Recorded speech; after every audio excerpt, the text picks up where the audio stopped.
Izenburua 21. mendeko nutrizio gaixotasuna da, eta ez Maria Nerea Gamboa izango da, giza nutrizioan eta dietetikan graduaduna Lleidako Unibertsitatean. Ziklo koordinatzailea Nafarroako dietista nutrizionisten elkargo ofizialarekin elkarlanean egiten da, eta entzumen urriko pertsonentzat egokitua dagoen jarduera da. Etorri diren egun arte elkarteko interpretatzaileei esker. Berriro mila esker etortzeagatik eta espero dugu zuen gustukoa izatea. Arratsalde on.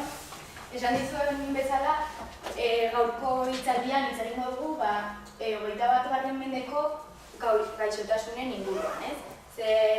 Azkeneko hitzaldian hitz egin genuen dieten inguruan, pisua galtzeko zer den egokiena, eta nik beti esaten dizuet garrantzitsuena ez dela pisua galtzea, baizik eta gure osasuna hobetzea. Eta askotan lotutan gaude, baina beste batzutan ez.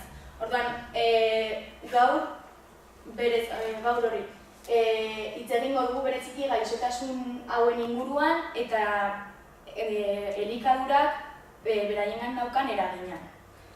Eta egia da, munduko biztanlerian, gaur egun munduko biztanleriaren konposizio korporala aldatu egin dela, badakigu gero eta gainpesu eta obesitate intzidentzia gehiago daudela, eta orduan horrekin batera gaixotasun kronikoen intzidentzia ere handitu egin da asko. Orain ikusiko dugu, ze Espainiar biztanleriaren artean heriotza gehienen kausa zein da, esan dizuedan, gaixotasun kronikoa. Orduan, ez istripuak, ez infekzioak, ez gripea, hiltzen gauena. Zer da? Gaixotasun kronikoa. Zeintzuk dira gehiena? Gaixotasun kardiobaskularra, minbizia baita ere, diabetesa, eta horrelakoak, ez? Gaixotasun mentala baita ere. Orduan, zer da gertatzen dena? Askotan esaten dute, baina hau gertatzen da gero eta urte gehiago bizitzen garelako, ez? Baina egia da baita ere 29 eta 59 urte arteko biztanleriaren heriotzen kausa ere hauek direla. Orduan, arazo larria da, gero eta gehiago ematen dira horrelako gaixotasuna, eta gauza da saihestu daitezkela. Eta nola, gero ikusiko dugu, baina gure elikadurak eragin handia dauka gaixotasun hauetan, ez? Eta horretan zentratuko gara gaur, horren inguruan hitz egingo dugu, eta ikusiko dugu ia hau saihesteko zer egin dezakegun. Baina, datu hauen dira Espainiakoak? Bai, 2016koak. Orduan, esan dizuedan bezala, gaixotasun kardiobaskularra, minbizia, diabetesa, hipertensioa eta horrelakoak horiek dira gehiena. Eta orduan, goazen aztertzera, guztioiak banaka. Zer da larriena? Egoera horretara iritsi garela, ez? Gero eta gaixotasun kroniko gehiago daudela, baina hori ez da hemen gelditu behar, baizik eta gehiagora doala. Munduko osasun organizazioak zer esaten du? 2025erako gaixotasun kroniko hauen intzidentzia 95% igoko dela. Bereziki, hau da diabetesaren intzidentzia. Eta, suposaketa kontserbadorea da, ze egin ikerketak gehiago igoko dela esaten dute, baina ikusteko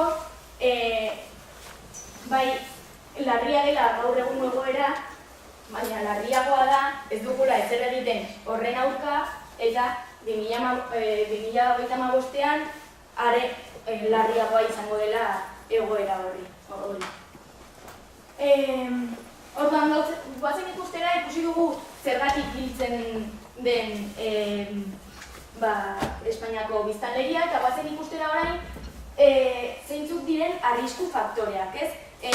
Gaixotasun horiek izateko arrisku faktoreak. Orduan, ikusten dugu arrisku faktorerik larriena edo eragin gehiena daukana gure osasunean tabakoa dela.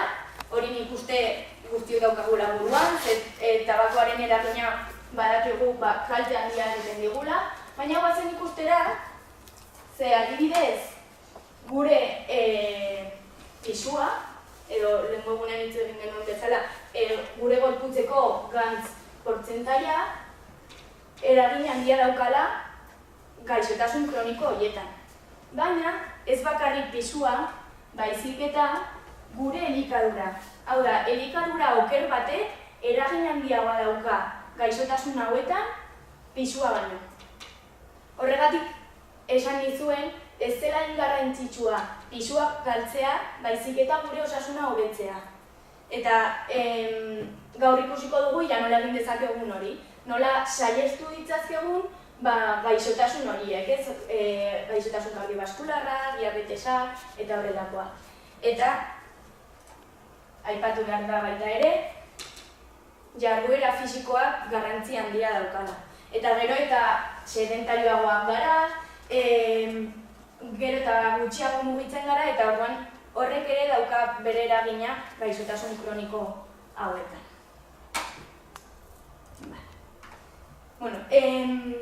Iritsi garen egoera hau ulertzeko, bilakaera, nutrizioaren, elikaduraren bilakaera aztertu behar dugu, ez? Ze askotan esaten digute, betidanik horrela janda eta ez dezer gertatu. Baina guazen ikustera, hilabenetan betidanik horrela janden. Esan dizuet, gero eta sedentarioagoak garela.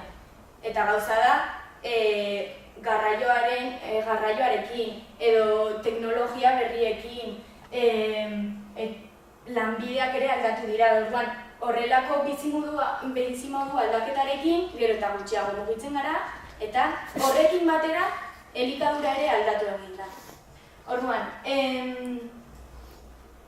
gaur egungo elikaduran zer gertatu da?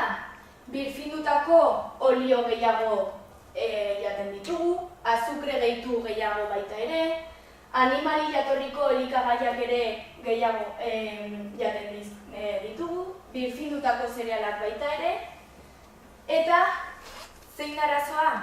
Elikagai guzti horiek kendu diotela lekua elikagai naturalei, benetazko elikagaiei eta osasuntsuei. Zeintzuk dira, zekaleak oso gutxi jaten dira gaur egun, bi osoko zerealak, frutak eta barazkiak, eta fibra edo zuntza daukaten elikagaiak. Orduan,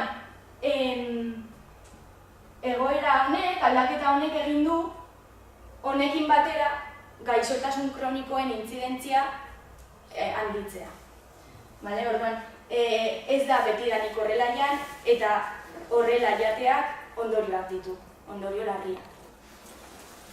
Adibidez, ultraprozesatuak, askotan hitz egin dut ultraprozesatuen inguruan, zeintzuk dira? Gaietak, boioak, edari freskagarek, gero eta gehiago jaten diren produktu horiek, ez? Ez dira ia elikagaiak, produktu horiek. Noiztik jaten ditugu horrelako produktuak? Ez dira betidanik ja. 60-70 hamarkadan hasi zen kontsumo hori handitzen. Eta ikusi dezakezuen bezala, igoera hori ez da gelditu, eta gorakadoa.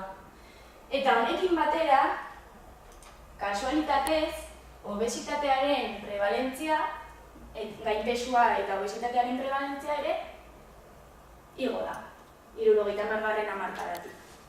Orduan, ni eskoletara joaten naiz tailerrak egitea horrekin, eta askotan irakasleek edo gurasoek esaten didate. Betidanik jan ditugu gaietak eta kolakagoa gozatzeko eta ez zaigu ezer gertatu. Edo orain 30-40 urte dituztenak hori esaten dute, ez? Ni txikitatik hori jan dut eta ez zait ezer gertatu. Eta ez da egia, bai gertatu da. Epidemiologikoki gauza baten ondorioak ikusteko hamarkadak behar ditugu. Eta orain ikusten ari ditugu ondorioak. Zergatik ze 30, 40 eta 50 urteko jendeak gero eta gaixotasun kroniko gehiago ditu. Eta horrek bizi kalitatea eta bizi urteak kentzen ditu. Orain ikusten ari ditugu, orain ikusten da horren ondorioa, ez? Ultraprozesatu eta elikaduran egon den aldaketa horren ondorioa. Norbaitek betidanik horrela jandela esaten dizuenean, esan ez dela betidanik horrela jan, eta orain ikusten ari ditugula horren ondorioa. Ekarri ditut hemen, Espainian,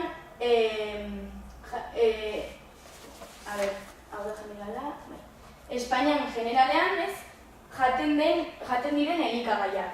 Orduan, hau da grafiko generala, baina ikusiko ditugu hobe aurrek zer jaten duten eta gero helduek zer jaten duten. Uste dut hobe ikusten dela. Orduan, hemen daude elikagai taldeak eta hau da eguneko kontsumoa. Orduan, ikusten dugu lehenengo elikagaia, kontsumitzen den elikagai nagusiena zein da ogia. Eta ez kalitate honeko ogia. Gaur egungo ogia, birfindutako irinekin egiten da, irin horiek ez dira kalitatezkoak. Orduan,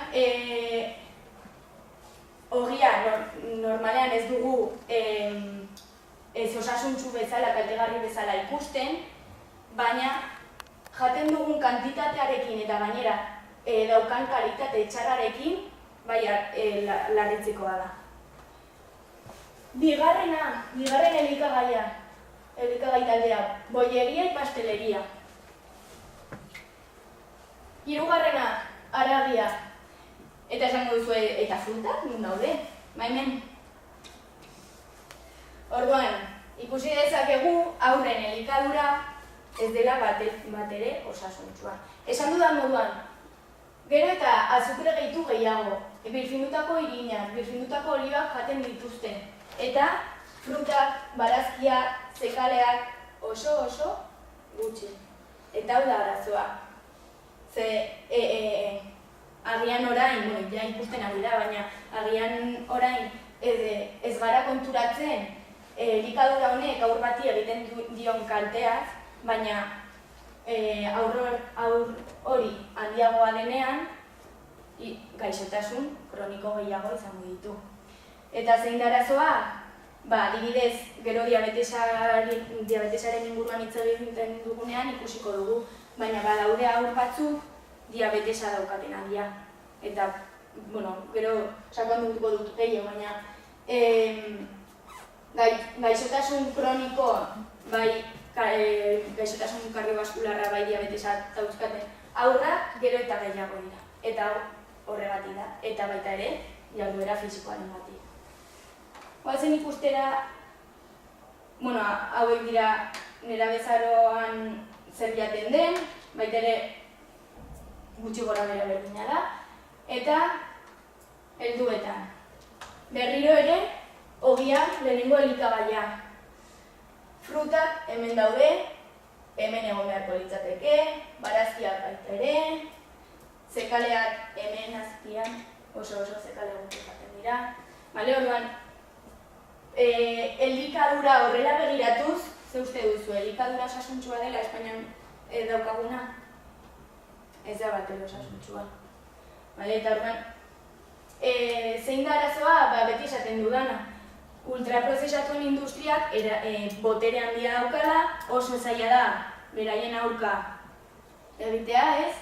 Baina, gutxinaka, konsiente balin bakara, gure elikadura, gure osasunean daukan eraginaz, guk gurea baiatatu dezakegu. Gutxienez, informazioa izatea eta gure erabakiak informazio egokiarekin hartzea.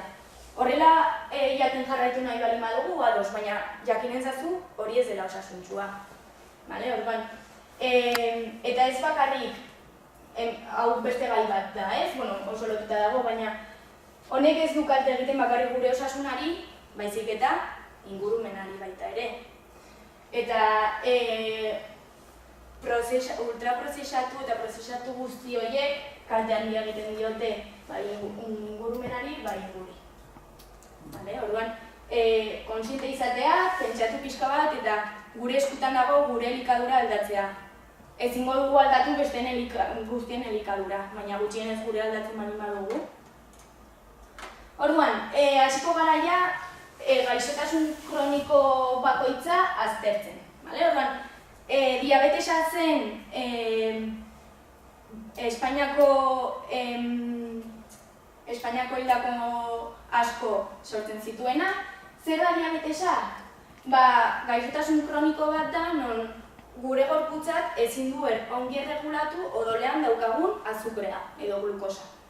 Orduan, bi motatako diabetesa daude, badaude beste batzu, baina printzipalean bi motatako diabetesa. Lehenengo diabetes tipo 1 esaten dutenak zein da, normalean aurretan edo nerabezaroan ematen den diabetesa da, eta pankreasak ez du insulina fabrikatzen, edo insulina gutxi fabrikatzen du. Zer da insulina hori? Gure odoleko azukrea erregulatzen duena. Orduan, pertsona horiek insulina ziztatzen dute, eta listo. Ongi eramaten baldin badute, ez dute bestelako arazorik. Zein da larriena?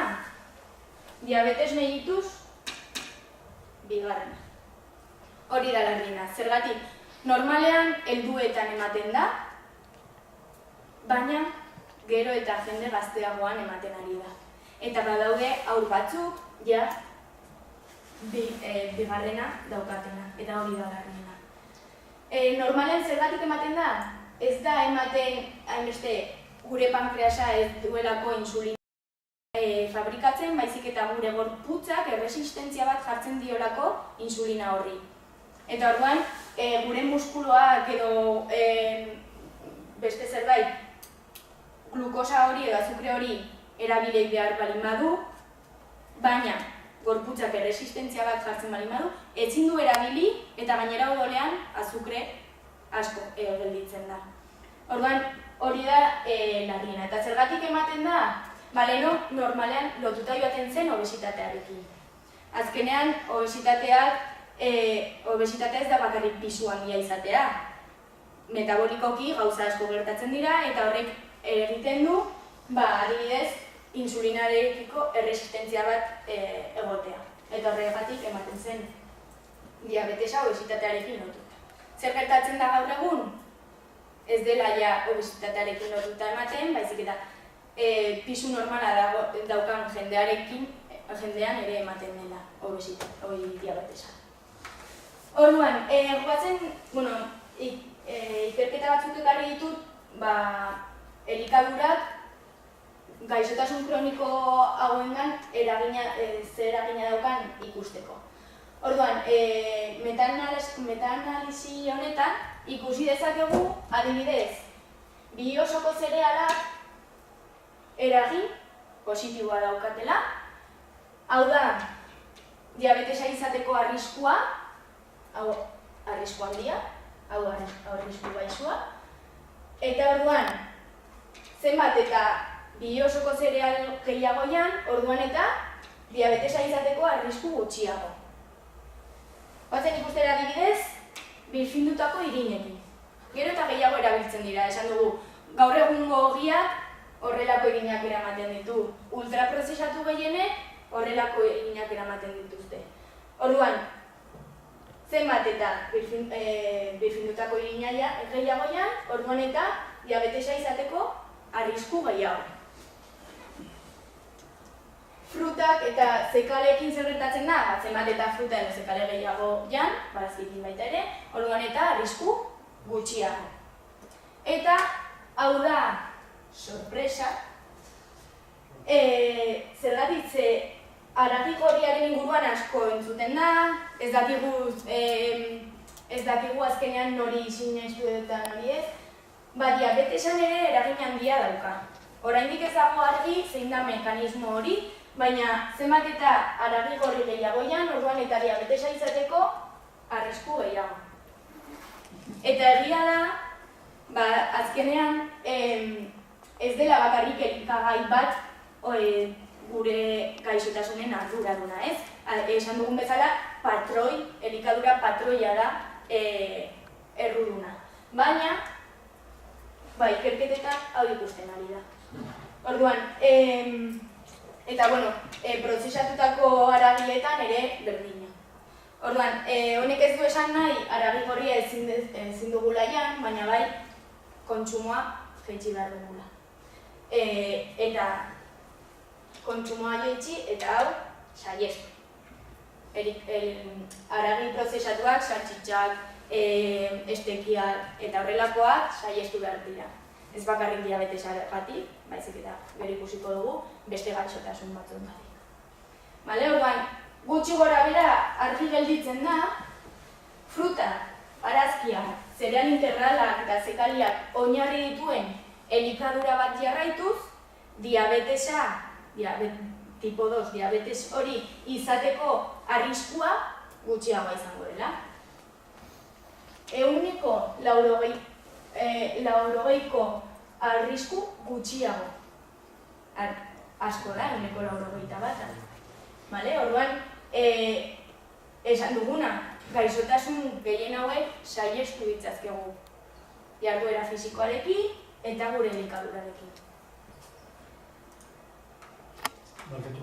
Esaten duzunean haragi prozesatuak, berdin sartzen duzuan, adibidez ez dakite, harakina berak egindako saltxitxa bat momentuan egindakoa ikeioekin, edo erositako Frankfurt bat... Nik beti esaten duena, hamburguesa bat jan nahi bali badut, joan, eta esan txikitzea haragia eta zuk forma eman, eta zein da arazoa gaigarri, dituzten gaigarriak, eta...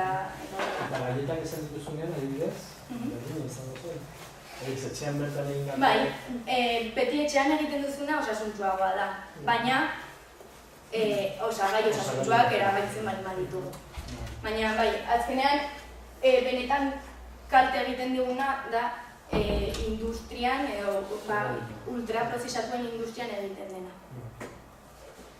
Eta, bueno, hemen ikusi dezakegu, ze gero eta gehiago edaten dira freskagarria. Eta horrek ere asko edaten dituzte. Eta hemen, artikulu asko daude orain, ikerketa asko egin dira, diabetesarekin erlazionatuta daude. Badakigu azukredun freskagarriak erlazionatuta daudela, pentsatu dezakegu, azukre asko daukatelako, baina ikertzen ari da light, zero eta horrelako freskagarriek ere diabetesan eragina daukaten. Eta zer ikusi da? Bai azukredun freskagarriak, bai edulkoranteak eta horrelakoak dituzten freskagarriek, diabetesa izateko arriskua igotzen dutela. Orduan, ez da aukera ona freskagarri light, zero edo horrelakoak edatea. Askotan, diabetesa daukat edo azukre altua daukat, eta orduan ez dut freskagarri normal bat edaten, baizik eta azukrerik ez daukan freskagarria. Ikusi dezakegu ez dela aukera ona. Freskagarriak, bai azukredunak, bai azukrerik gabekoak ez dira ideia ona. Eta, hemen ikusi dezakezue, dietan erlazionatzen zela, diabetesaren intzidentzia handitzen zutela. Eta hemen beste bat, hemen ere zukuak aztertu zituzten, aurrek gero eta zuku gehiago edaten dituzte, eskoletan beti 11 orduan zukua eramaten dute, eta hauek ere ez bakarrik freskagarriak baizik eta zukuak ere erlazionatu dira diabetesarekin. Beste gaixotasun bat, hipertensioa. Badakizu ez erren, askotan entzun dugu, hipertensioa. Elikadurak ere hemen eragin handia dauka. Egia da, gaixotasun guzti hauetan konponente genetiko bat dagoela, baina gure elikadurarekin eta gure bizimoduarekin asko hobetu edo kaltetu dezakegu egoera. Orduan, zein da minimoa, 5 gramo gatz, bale? Egunero, bale. Orduan, zein da gaur egungo kontsumoa? 9 eta 12 gramo bitartean, egunero. Orduan, bikoitza da. Espainian uste dut, 10 gramo inguru dagoela kontsumoa. Bale, orduan, gure gatz kontsumoa oso handia da eta hori da kalte egiten diguna. Baina nondik etortzen da gatz hori? Ez da etortzen guk gehitzen dugun gatzetik. Nondik etortzen da? Ultraprozesatuetatik. Gero eta ultraprozesatu jaten ditugu eta hor ere gatza dago. Orduan, eguneko 11 gutxi gora bera bakarrik etortzen da guk gehitutako gatzagatik. Eta gutxi gora bera eguneko 75 elikagai ultraprozesatuetatik.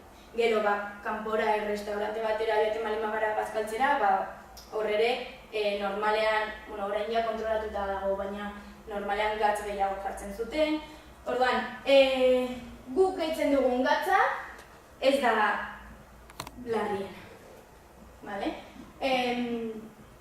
Orduan hori, ultraprozesatuen kontsumoa jaisten baldin badugu, gatz kontsumoa baita ere jaisten dugu. Eta ultraprozesatuak ia ez baldin baditugu jaten egunean zehar, ez da beharrezkoa adibidez janariari gatza ez gaitzea. Baina, hori, kontuan gehi izan, ze normalean pentsatzen duguna, baina kantitate gehiago jaten dugu, ze ez dugulako kontrolatzen gatz hori. Eta gero, hemen, badakizuen, gorputzean erlazio bat dago edo regulatzen da sodioa potasioarekin. Gutxi gora bera. Eta orduan, potasioa daukaten elikagaiak janda, hobetuko dugu edo saihestuko dugu hipertensio hori. Ez da bakarrik gatz gutxi jatea, baizik eta potasioa daukaten elikagaiak jatea. Nondik hartzen dugu potasio hori? Frutak, barazkiak, zekaleak, horrelako elikagaitez. Ikusten duzue? Bai, beti berdina, ez? Gaixotasun guztientarako berdina. Eta, ere, interesgarria iruditu zait hau jartzea, ze freskagarriek ere hipertensioan eragina daukate.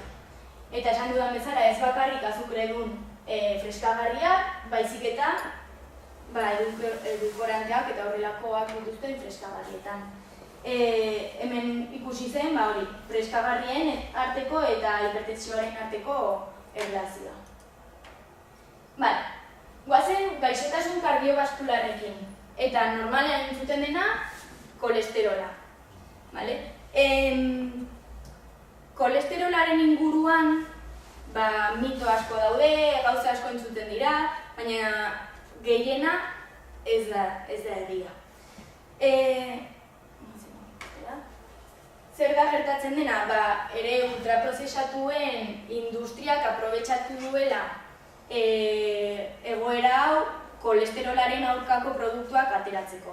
Eta orduan, zer esaten digute? Gantz gutxiko elikagaiak jatea, kolesterol gutxiko elikagaiak jatea, eta gainera danakol eta horrelakoak eratea. Baina hori ez da egin behar duguna. Gainera argitu nahi nuen, ze gertatzen ari dena da, analitiketan ateratzen den kolesterolan bakarrik zentratzen garela, baina azkeneko ikerketetan ikusi da horrek ez duela eragin handirik gure arrisku kardiobaskularrean. Izan dezakegu kolesterola pixka bat altua, baina arrisku kardiobaskularra ongi izan, edo alderantziz. Kolesterola ongi izan, baina arrisku kardiobaskular handia izatea. Orduan, analitiketan zer ikusten da? Seguraski ikusi duzue, ez dakit idazten duen honek? Analitiketan normalan agertzen da kolesterol total, eta gero agertzen da LDL eta HDL. hau ezagutzen zenuten. Beti esaten da hau ona dela eta hau txarra. Eta egia da, partikula hauek, ulertzeko, kolesterola gure gorputzean zehar partikula batzuekin garraiatzen da. Kolesterola bakarrik ezin da odolan zehar garraiatu. Orduan, badaude partikula batzuk direla LDL, kolesterola eramaten dutela, eta beste batzuk HDL, kolesterola eramaten dutela baita ere. LDL partikulak txikiak dira, eta HDL partikulak handiagoak. Kaltegarriak hauek dira, zergatik ze gure paretetan, arterien paretetan gelditzen diren partikula direlako. Orduan, beti horregatik esaten dute, hau kantitate handia balin badaukagu LDL kolesterolan, okerragoa dela. Baina, zer da orain ikusi dena? Garrantzitsuena ez dela kolesterol hau baixua izatea, baizik eta LDL partikula gutxi izatea. Analitikan ez da hori agertzen. Pixka bat lio da hau, baina bueno. Analitikan zer agertzen da? LDL partikulei itxasitako kolesterol kantitatea. Izan daiteke LDL partikula batean kolesterol pila bat izatea, edo LDL partikula batean kolesterol partikula gutxi egotea. Orduan, honen neurtzen duena zer da? Hauek. Eta, eskeri orduan, esan dugu, partikula asko ditugu, batzuk handiagoak, HDL direnak, beste batzuk txikiagoak. Garrantzitsuena zer da? Partikula LDL gutxi izatea, HDL asko izatea. Berdin du LDL partikula batek kolesterol asko eramatea edo gutxi eramatea. Orduan, izan daiteke nire analitikan kolesterol LDL asko izatea, baina benetan partikula oso gutxi ditugu, baina denak beteta. Edo, gertatu daiteke, kolesterol hau ongi egotea, baina partikula asko izatea eta dena kolesterol gutxirekin. Horregatik hemen ez da handituta agertzen. Orduan, hemen ikusten dena zer da? Hau da, arrisku kardiobaskularra, gaixotasun kardiobaskular bat izateko arriskua. Eta orduan, arrisku gehiena daukana zer da? LDL partikula asko eta, begira, partikula hauei itxasitako kolesterola baixua. Orduan, hauek dira garrantzitsuena, partikula. Gero, partikula asko eta kolesterol asko baita ere. Eta, arrisku gutxi daukana zein da, LDL partikula gutxi eta LDL partikula gutxi eta kolesterola berdin du altua izatea. Orduan, zer da gertatzen dena? Hau analitiketan da bertzea oso asko balio duela, orduan hemen oraindik ez dela egiten. Estatu Batuetan bai hori begiratzen da. Orduan, izan daiteke pozik egotea kolesterol hau ongi daukagulako, baina partikula asko ditugu kolesterol gutxirekin, edo alderantziz. Normalean lotuta dago, hau altua balin badugu, normalean lotuta dago partikula kopuruarekin, eta organ, bai, hau egia izango dela, ez? Baina, zer gertatzen da, gaur egungo elikadurarekin, erlazio hori aldatu dela eta horregatik badaude pertsona batzu partikula asko dituztela, kolesterol gutxirekin, eta orduan, kolesterolaren gaia oso konplexua da, eta guri saldu digutena bakarrik da kolesterola jaten dugu, kolesterola igotzen zaigu, eta ez da horrela. Nik kolesterola jaten badut ez da odolera kolesterol hori. Horregatik arrautzekin beti esaten zen arrautzak kolesterola igotzen zutela eta ez da egia, kolesterola daukate. Baina gure gorputzan sartzen denean, kolesterol hori ez da odolera pasatzen. Bale, orduan, guazen ikustera, elikagaiek egiten duten partikula kopuru hori igotzea edo jeistea. Hori, esan dizudan bezala, saltzen dizkigute produktu asko kolesterola jeisten dutelako. Gaietak eta horrelakoak. Eta ikusiko dugu gauza horiek ez dutela kolesterola jeisten. Hemen ikerketa bat, nola esaten da, aguakate.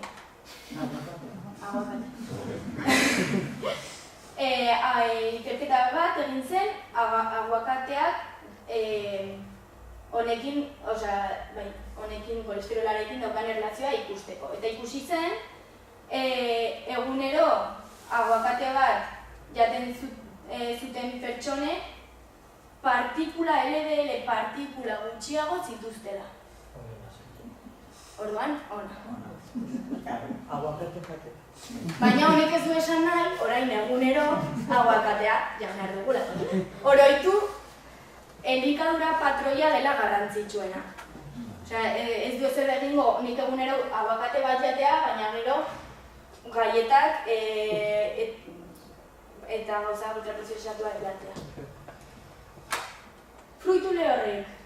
Askotan eskoletara joten nahi zenan baita ere eta kontsultara etortzen diren pertsona asko baita ere pentsatzen dute fruitu lehorrek gizentzen gaituztela eta ez da egia. Osasuntsuak dira eta kasu honetan kolesterolarekin fruitu lehorrak jaten baldin baditugu regularki gure gaixotasun kardiobaskularrak izateko arriskua gutxiagoa izango dela, jaitsiko da, eguneko 30. Fruitu lehorrak janda. Eta hori esaten dela, fruitu lehorrek gantz asko dituztela, kontuz, ez. Fruitu lehorrak osasuntsuak dira eta gainera kolesterola jaisteko osasuntsuak. Hemen, oloa, avena, baita ere ikusi zen, oloa janda gure kolesterola eta gure LDL partikula jaisten zirela. Baina ez benetazko oloa. Eta ez oloa daukaten gaieta horiek eta benetazko oloa. Eta esne oloa, ere bai? Esnean? Bai, baina azkenean daukan olo kantitatea oso txikia da. Ezakite uneko 6 izaten da, edo. Baina, osasuntsua da baita ere, baina azkenean olo malutak edo oloa beste batera janda. Eta hemen zekaleen, jarri ditut bi ikerketa ere, zekaleen eragina. Baita ere, kolesterola jaisteko zekaleak interesgarri. Eta hemen, aztertu egin zuten elikagai talde guztiak eta kolesterolarekin daukaten erlazioa. Zer ikusi zen? Espero ez duena. Zereal integralak, frutak, barazkiak, zekaleak, fruitu lehorrek, positiboki erlazionatuta daudela kolesterolarekin, eta haragi gorriak, haragi prozesatuak, hemen arrautzak jartzen dituzte, baina orain esango dut, eta freskagarriak eta ultraprozesatuak. Arrautzak askotan agertzen dira ez osasuntsu bezala, baina normalean da, ze askotan olio txarrekin frizitzen direlako, edo normalean hemen ez, baina beste, hemen batzutan baina beste lurraldetan baconarekin edo beti erlazionatuta dagoela plater hori. Orduan horregatik ez da, eta ikerketa gehienetan jartzen du, ez da arrautza berez kaltegarria dena, baizik eta bere inguruan dagoena. Eta hemen, elikagai ultraprozesatua eta aurren perfil lipidikoa. Zer da hori? kolesterola eta trigliseridoak eta horrelakoak. Eta orduan esaten dute, ultraprozesatuak janda, aurren kolesterola eta horrelakoa kaltetzen dela. Osea, kolesterola handiagoa izango dutela, trigliseridoak baita ere, partikula, LDL partikula gehiago. Orduan, produktu ultraprozesatuak oso kaltegarriak. Betidanik esan dut, baina gaur ikusi dezakezue, benetan zergatik esaten dudan saiestu behar ditugula horrelako elikagaiak. Minbiziaren inguruan, baita ere asko entzuten da, eta bai, minbizian ere gure elikadurak eragina dauka. Badaude beste faktore batzuk, baina elikadura horietako bat da. Orduan, berriro ere, elikagai ultraprozesatuak. Ikerketa egin zen, talde bati bere ultraprozesatu kontsumoa 10%an igotzen. Eta ikusi zen, talde horretan, kanzer arriskua 10% baino gehiago igotzela. Orduan, lotuta dago gure ultraprozesatuen kontsumoa, kanzerra izateko, minbizia izateko arriskuarekin. Gehiago,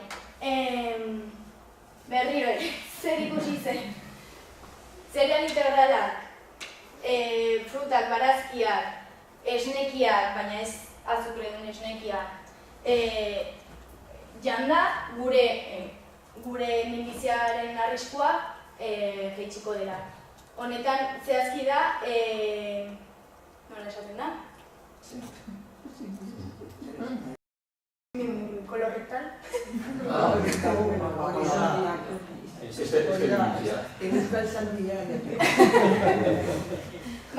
Orduan, minbizio honetan ere elikadurak, gainera minbizio honetan elikadurak eragin handia dauka.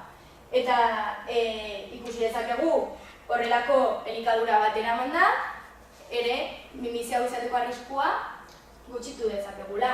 Eta berriro ere, haragi gorria, haragi prozesatua eta ultraprozesatue daukate eragin kaltegarria. Haragiaren inguruan, haragia eta minbiziaren inguruan asko hitz egin da, ikerketa pila bat daude, eta nolabait honek esan zuena egia da. Gero zer da gertatu dena? Badakizue telebistan gero botatzen duten nahi dutena eta nahi duten bezala nahi dutena lortzeko, ez? Baina ikerketek esaten dutena zer da, bereziki haragi ultraprozesatuak minbiziaren eragin handia daukala. Eta evidentzia oso fuertea dago. Eta hori haragi prozesatuarekin. Haragi gorriarekin ez da inbesterako, baina baita ere ikusi da eragin kaltegarria daukala minbizian. Ez prozesatua hainbeste, baina baita ere. Orduan horregatik beti esaten du haragi gorriaren kontsumoa jaitsi eta prozesatua saihestu. Desberdina dela. Hemen, aztertu zuten partikula hauek, orain ikusiko dugu zeintzuk diren, minbiziarekin daukaten erlazioa. Partikula hauek nun aurkitzen ditugu? Zereal integraletan eta zekaleetan batez ere. Eta zerekin erlazionatu zen? Minbiziaren aurkako eragina dutela. Orduan, zekaleak eta zereal integrala janda, bereziki zekaleak, gure minbizia izateko arriskua jaisten dela. Baita ere saihesten du edo jaisten du metastasi bat izateko arriskua eta horrelako. Norbaitek sakondu nahi baldin badu esatea eta bidaliko dizkiot artikulu bat eta... Hau ere giltzurrunetako gaixotasuna baita ere dauka erlazioa elikadurarekin. Eta zer ikusi zen, berriro ere zer agertzen da? Agertzen dira freskagarriak berriro. bai azukreduna, bai edulkoratuak dauden. Eta ikusi zen edari hauek edaten dituztenak horrelako gaixotasuna izateko, beltzurrunetako gaixotasuna izateko arrisku handiagoa daukatela. Gaixotasun hepatikoa baita ere freskagarriak erlazionatu dira gaixotasun hepatikoarekin. Orain arte normalean nola esaten da? Gaixotasun honekin erlazionatzen zen bakarrik alkohola. Hígado graso, ez dakit entzun duzuen. Hígado graso, alkoholarekin erlazionatzen zen beti. Eta zer gertatu da, orain alkoholikoa ez den pertsona batek ere hau izan dezakela, elikadurarengatik. Eta bereziki freskagarri hauek eragina daukate. Obesitatea leheno ikusi dugu ultraprozesatuekin batera obesitatearen intzidentzia ere handitu zela.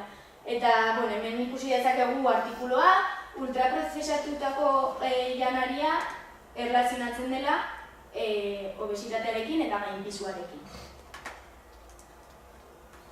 Eta azkenik depresioarekin eta gaixotasun mentalekin ere erlazio handia dauka elikadura.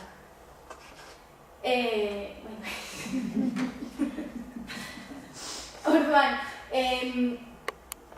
gero eta jende gehiago dago depresioarekin edo bestelako gaixotasun mentalekin, eta ikusiko dugu ze elikagaiek kalte egiten duten gure garunaren osasunari edo alderantziz. Orduan, hemen beste partikula batzuk aztertu ziren eta ikusi zen gure garunaren kalte egiten dituzten gauza horien aurka eragina daukala. Orduan, eragin positiboa. Eta nun aurkitzen ditugu partikula horiek? Barazkietan, frutetan eta elikagai naturaletan, ez prozesatutako elikagaietan. Hemen, beste artikulu batzuk. Barazki eta fruta kontsumoa handitzen baldin badugu, laguntzen digu gure osasun mentalari. Hemen baita ere, frutak eta barazkiak erlazionatu ziren depresioarekin, baina alderantzako erlazioa. Gero, zenbat eta fruta eta barazki gehioian, orduan eta depresioa izateko arrisku gutxiago. Eta hemen frutak barazkiak eta baita ere fibra kantitate handiko dietek erlazioa daukatela depresioa izateko arrisku gutxiagoarekin. Zeintzuk dira depresioarentzat edo beste horrelako gaixotasunentzat onuragarriak osasuntsuak diren elikagaiak? Ikusi dugu frutak eta barazkiak, baina baita ere oliba olioa, gainera hemen gure esku dago, beste lurraldetan ez dute hain eskura, baina hemen bai. Kakaoa baita ere, baina ez gaur egungo txokolate ultraprozesatua. Kakaoa bai, baina jaten dugun moduan, gaur egun jaten dugun moduan, ez da osasuntsua. Kafea eta tea ere ikusi da onura batzuk dituztela depresioaren. Oraindik ez dago argi nola gertatzen den, baina hori osasuntsua da. Arraina, bereziki urdina, ere ikusi da depresioaren aurka egiten duela, eta probiotikoak ezagiten entzun dituzuen. Gure estetan ditugu bitxo batzuk, eta horiek zaintzeko probiotikoak onak dira. Bai probiotikoak saltzen dituztenak, bai probiotikoak dituzten elikagaiak. Adibidez, jogurron bat jaten balin badugu, probiotikoak ditu. Orduan, probiotikoak, orain aztertzen ari dena da gure esteen eta gure garunaren arteko erlazioa. erlazio handia dago, eta orduan ikerketa gehiago falta dira zehazki ikusteko zer gertatzen den, baina oso garrantzitsua da hau zaintzea, hau ere ongi egoteko. Eta orduan, laburbilduz, depresioa, hau ikerketek ikusi dute, depresioa daukaten pertsonek fruta, zekale, fruitu lehor eta azir gutxiago jaten dituzte. Eta gainera, hainbat vitamina edo mineralen falta daukatela. Eta gero, ikerketek frogatu dute, elikagai naturaletan oinarritutako elikadurak depresioa izateko arriskua gutxitzen duela. Eta aldiz, ultraprozesatuetan oinarritutako elikadura, hau da gaur egungo elikadura, depresioa izateko arriskua handitzen duela. Orduan, elikaduran pentsatzen dugunean, normalean bakarrik pentsatzen dugu pisuan. Eta hori da hitz egin genuena, ez? Obsesionatzen gara gure pisua jaisteko, ze sozialki ere presio handia daukagu, ez, estetikoki, baina garrantzitsuena gure osasuna da. Eta gure elikadurak markatzen du pixka bat osasuntsu egotea edo gaixotasun horiek izatea. Eta azkenik, organismoaren inflamazio kronikoak ere elikadurarekin erlazioa dauka. Zer da inflamazio kroniko hori? Ez da, inflamazio hori ez da hemen azita izatea edo horrela ikustea, ez? Baina barrutik, inflamazioa gertatzen dira, eta adibidez, obesitatearekin lotuta, obesitatea daukaten pertsonek, inflamazio kroniko handia daukate. Eta zer da ikusi dena? 100 urte dituzten pertsonak, edo 100 urte baino gehiago dituzten pertsonek, inflamazio gutxi daukatela, oso gutxi. Orduan, zer esan nahi du? Inflamazio horrek kalte egiten diola gure gorputzari.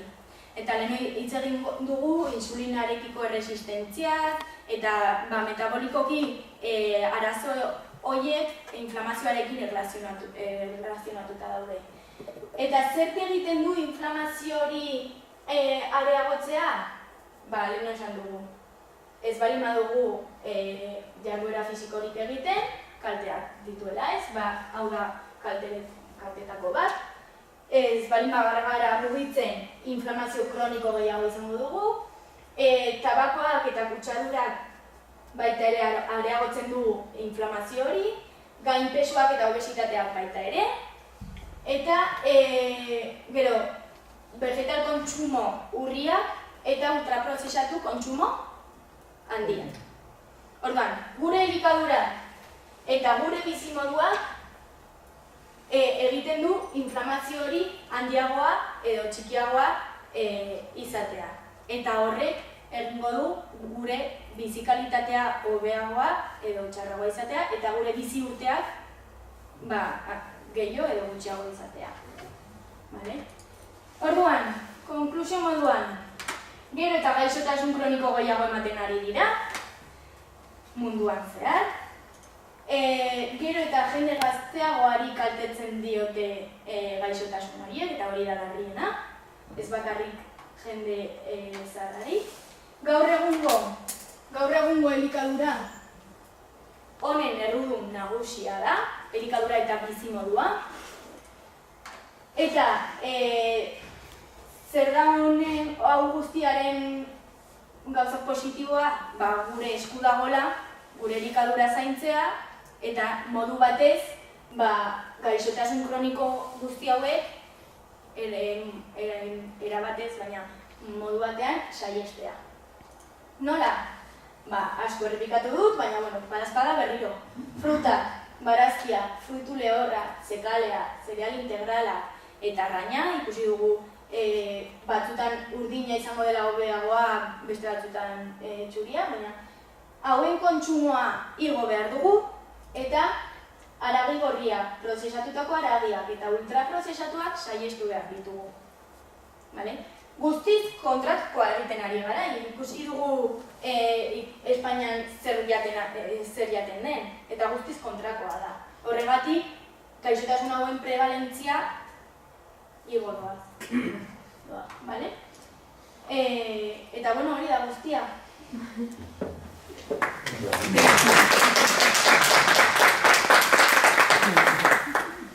Horregatik, bueno, orain arte hitz egin dut, hitz egin genuen etiketen inguruan, hitz egin nuen dieten inguruan, baina pixka bat, gelditzen zen airean pixka bat, zergatik esaten nuen hori guztia, ez?